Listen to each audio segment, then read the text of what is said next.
proximité. Vous avez notamment cette au mission territoire. de vous déplacer dans les usines. En tout cas, vous avez récemment permis la reprise d'une usine Le Jaby à Bourg-en-Bresse après celle d'Issingeaux.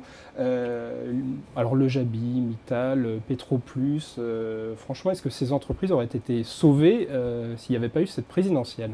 Certainement pas. Elles auraient dû l'être par un gouvernement qui ne s'est absolument pas intéressé à la dévitalisation industrielle de notre pays et à la perte de substance qu'on a constatée dans les PME. Nous avons perdu, et c'est important, 900 usines en 3 ans, 750 000 emplois industriels en 10 ans.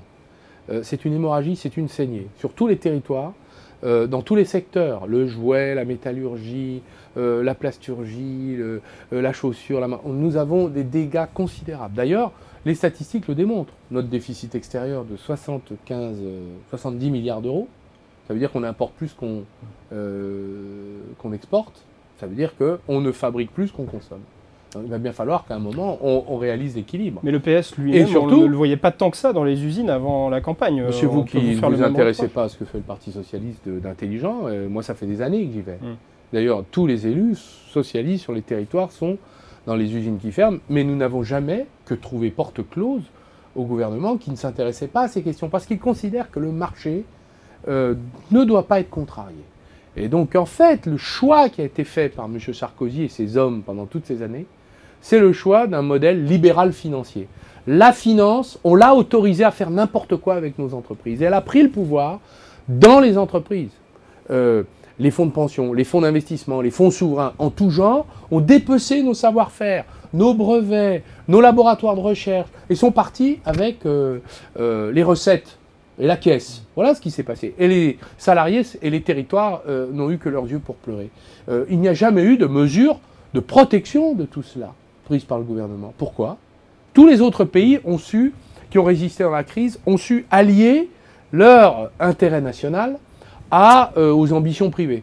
Mais là, c'est le conflit permanent entre l'intérêt personnel, privé, des financiers qui mettent la main sur des outils industriels, et l'intérêt public, local, des citoyens, qui d'ailleurs, à travers les luttes sociales menées par les salariés, sont devenus en quelque sorte les meilleurs patriotes de l'outil de travail. Et les actionnaires, eux, s'en fichent.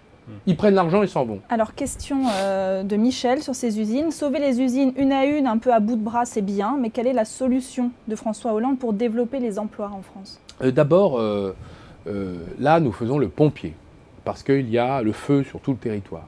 Donc il va falloir continuer ce travail, c'est-à-dire de sauvetage, même in extremis. Quand vous avez une technologie, une marque, un savoir-faire, 50 ouvriers, 3 cadres qui savent produire quelque chose, le protéger, le préserver à tout prix.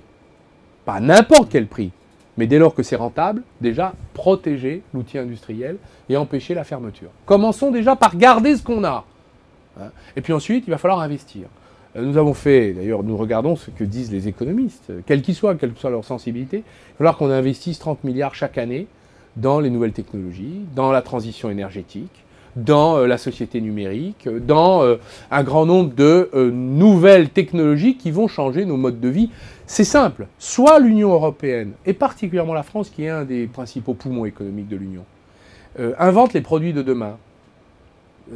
Ils se répandront dans le monde et on achètera nos technologies et nos produits, soit nous allons acheter aux autres les produits qui ont été inventés par d'autres. Et nous avons tout en France pour réussir.